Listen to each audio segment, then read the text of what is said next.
हैं। तो अब आप यहां पर देख रहे हैं कि अब वेग बराबर त्वरण बराबर वेग में परिवर्तन बटे समय। तो अब यहां एक पहले जो गतिमान वस्तु है वो जब चलती है तो 0 से 10 सेकेंड में वो कहां पहुंचती है। देखिए उसका वेग क्या है, पूरा 15 मीटर प्रति सेकेंड। तो अब हम पहले त्वरण निकालेंगे किसके लिए, 0 से 10 सेकेंड के बीच के लिए, यानी 0 से 10 सेकेंड के समय अंतराल के लिए।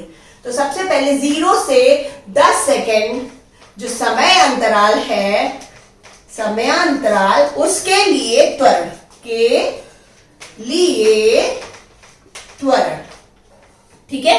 तो त्वरण बराबर क्या होगा, वेग में परिवर्तन। अब वेग, प्रारंभिक वेग कितना था 0, 10 सेकेंड के बाद अंतिम वेग कितना है 15, ठीक है। तो क्या होगा 15 यानी 15 माइनस 0, ठीक है। फिर समय क्या था, प्रारंभिक 0 और अंतिम 10 यानी कि 10 माइनस 0। तो त्वरण यानी एक्सेलरेशन, यहां हम ए भी लिख सकते हैं, ठीक है। एक्सेलरेशन बराबर 15 upon 10 is equal to 1.5 metre प्रति सेकेंड स्क्वायर, ठीक है। ये कब के लिए त्वरण आया, 0 से 10 सेकेंड में जो वस्तु का वेग था उसके अकॉर्डिंग ये त्वरण है। अब हम देखेंगे यहां 10 से 30, क्योंकि आप देखिए उसका वेग कहां से कहां तक सेम है, 10 सेकेंड में स्टार्ट यहां से हुआ और फिर जाके कहां रुक, ये इसने टर्न किया 30 सेकेंड में। तो अब हम कहां से कहां देखेंगे, 10 से 30 सेकेंड के समयांतराल में, ठीक है, समयांतराल के लिए त्वरण क्या हो जाएगा, अब त्वरण क्या हो जाएगा, ए बराबर, आप देखिए 10 सेकेंड में इसकी प्रारंभिक वेग क्या था 15 था, और फिर 30 सेकेंड के बाद इसका अंतिम वेग क्या हुआ 20। तो अंतिम वेग 20 माइनस प्रारंभिक वेग बटे समय क्या था 30 माइनस 10, क्योंकि प्रारंभिक समय कितने समय में शुरू करा था 10 में, और अंतिम क्या था 30 माइनस 10। तो अब 5 अपॉन 20, ठीक है। अब हम इसको डिवाइड कर देंगे तो क्या आ जाएगा 0.25 मीटर प्रति सेकेंड स्क्वायर। दूसरा त्वरण मिल गया मुझको। अब हम तीसरा देखेंगे समय अंतराल। अब यहां पर 30 से 40, ये देखिए 30 से 40 पे, लेकिन यहां पर वेग में परिवर्तन नहीं हो रहा है, समय में परिवर्तन हो रहा है। तो अब क्या समय, कौन सा समय के लिए, 30 से 40 सेकेंड के समयांतराल के लिए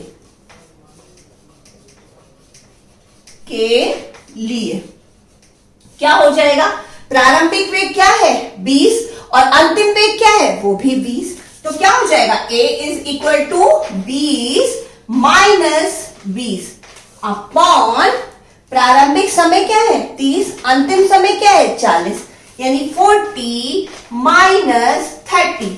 तो 20 माइनस 20 इज इक्वल टू 0 और अपॉन 10, ठीक है।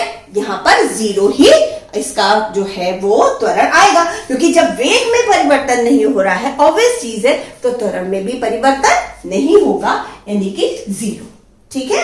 अब आपने यहां पर देखा बोर्ड पे जगह नहीं है, हमें यहां पर रब करना पड़ेगा, लेकिन उससे पहले हम ये जो त्वरण है हम नोट कर लेंगे, क्योंकि हमको इनको क्या करना है, ग्राफ में यूज करना है, ठीक है। क्योंकि हम यहां पर वेग समय ग्राफ से त्वरण निकालने हैं और फिर हमें त्वरण समय ग्राफ बनाना है, ठीक है। तो अब हम यहां पर इसको रब कर देते हैं। ये तो फर्स्ट हमारा आ गया, ये सेकेंड आ गया, और ये आ गया हमारा थर्ड कंडीशन। ये आपको समझ में आ गया होगा। अब हम यहां पर ये रब करके अगला आगे जो वेग है उसके अकॉर्डिंग त्वरण निकालेंगे। अब हमारा वेग क्या हो गया, 40 तक तो हमने निकाल लिया।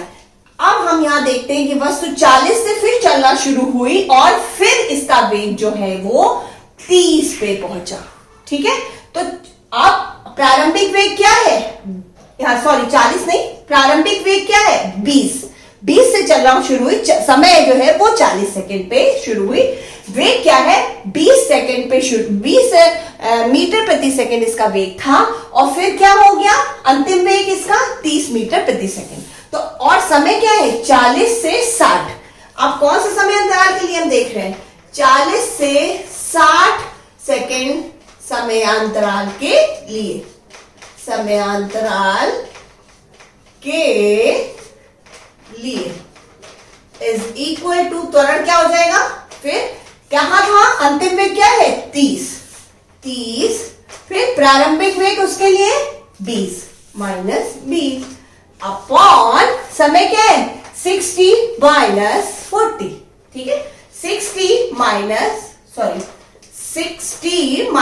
40 अब upon 10 is equal to 10 upon 20। ठीक है, अब हमारा यहां पर इसको डिवाइड करेंगे तो ये थर्ड सिचुएशन हमारी क्या कौन सी आ जाएगी, फोर्थ सिचुएशन आ जाएगी।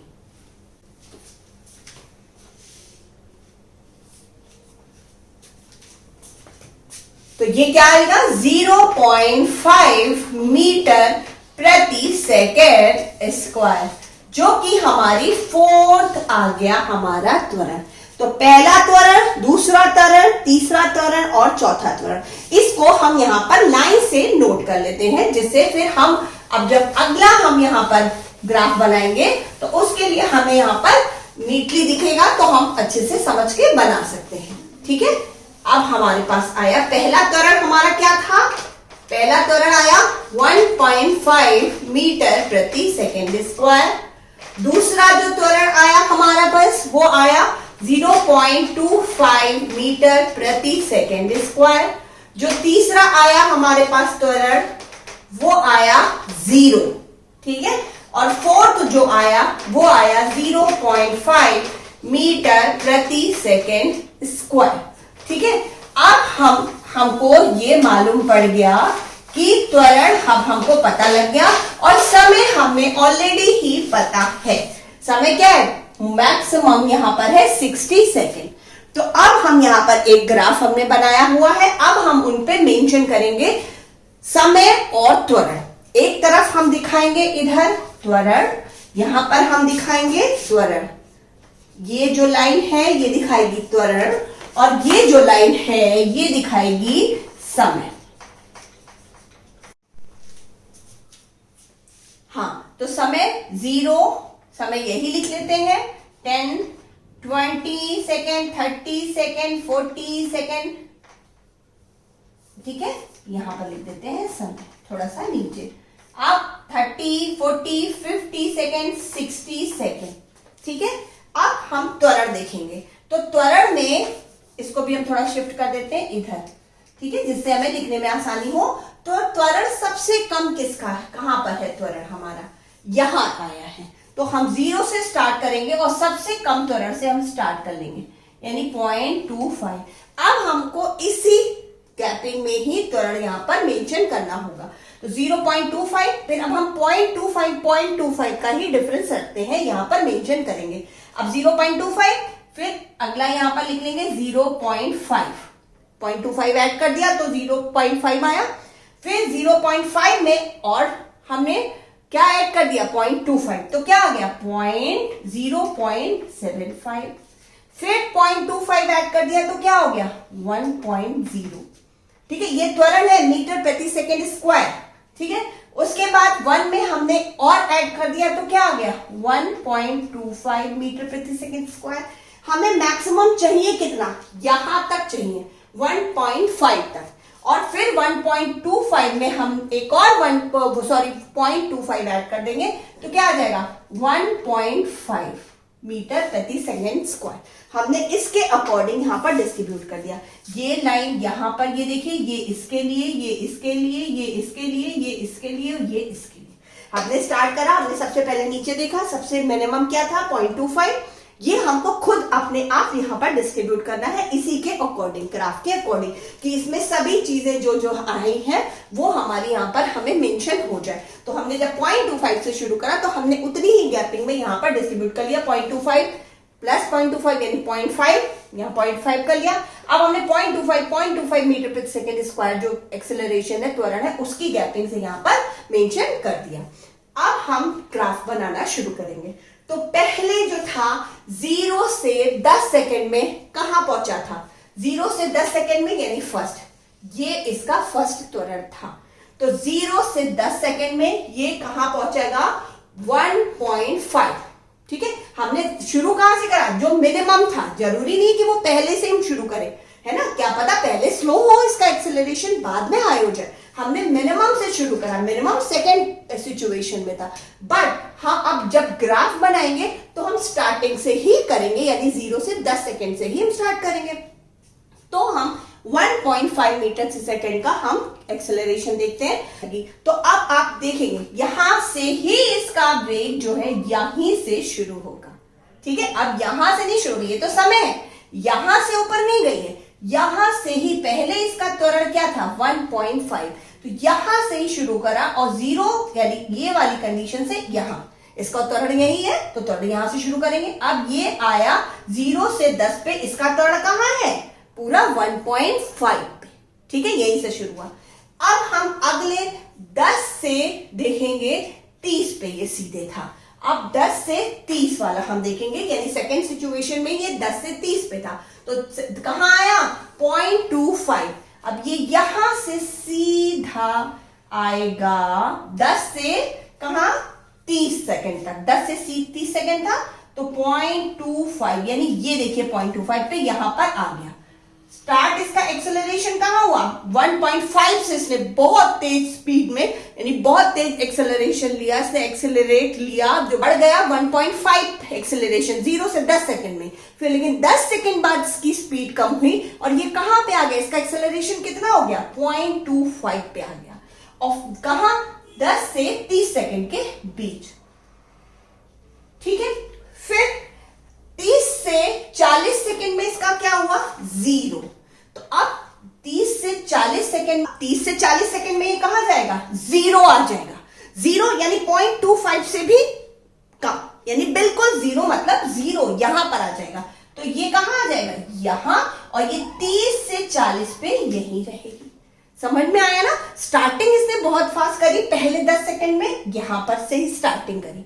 उसके बाद अगले जो 10 से 30 सेकंड जो था समय, इसने देखिए ये 15 से 20, यानी हमारा त्वरण कितना आया, 0.25। तो ये यहां गाड़ी आ गई 0.25 पे। फिर उसके बाद अगले 10 सेकंड पे इसका जो एक्सेलरेशन था वो एकदम 0 हो गया। तो यानी 0 पे आ गया 30 से 40 सेकंड में। अब 40 से 60 सेकंड जो उसके बीच में इसका एक्सेलरेशन, यानी फोर्थ सिचुएशन में 0.5 पे गया। अब 40 से 60 पे यहां आया 0.5, ये देखिए 0.5 वाली लाइन है, ये आएगा यहां, और कितने देर का यहां हो गया, और यहां से 60 सेकेंड तक इसी स्पीड में रहा। अब आप समझ गए कि ये त्वरण किस तरीके से आया, कि यहां पर हमने वेग समय देखा था, आपने ये देख लिया कि फर्स्ट सिचुएशन इसकी जो थी, यानी ये 0 से 10 सेकेंड वाली थी। फिर सेकेंड सिचुएशन जो थी वो ये इसकी 10 से 30 सेकेंड वाली थी, ये 10 से 30 सेकेंड वाली थी। फोर्थ सिचुएशन में कांस्टेंट था, यानी कि 30 से 40 सेकेंड, जो कि 0 पे आ गया था। ठीक है, फिर 40 से 60 सेकेंड पे, ये 40 से 60 सेकेंड पे फिर आ गया था यहां पर 0.5।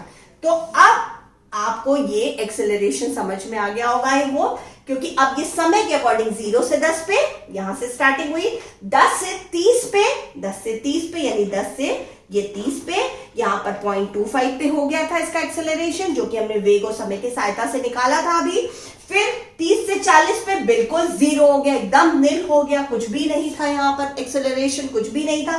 तो एक्सेलरेशन के देखिए वेग जरूर था, 30 से 40 पे देखिए यहां वेग तो जरूर था, ये कांस्टेंट स्पीड जो इसका, लेकिन एक्सेलरेशन नहीं लिया। जो स्पीड थी 30 सेकेंड पे, वही स्पीड इसकी 40 सेकेंड में रही। तो जब वही स्पीड रही तो एक्सेलरेशन तो 0 हुआ ना।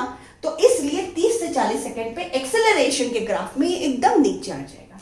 फिर 40 से 60 सेकंड में इसने फिर एक्सेलरेट किया, यानी स्पीड बढ़ाई, अपना त्वरण बढ़ाया और ये पहुंच गया, इसका एक्सेलरेशन पहुंच गया 0.5 यानी पर यहां पर। ठीक है, अब आई होप आपको समझ में आया होगा और प्लीज मेरा चैनल सब्सक्राइब करिए जिससे मुझे भी अच्छे अच्छे वीडियोस बनाने का इंस्पिरेशन मिलता रहे। और आप अपनी जरूरत के अकॉर्डिंग आप मैसेज कर सकते हैं, मैं उसमें मॉडिफिकेशन कर सकती हूँ। Thank you.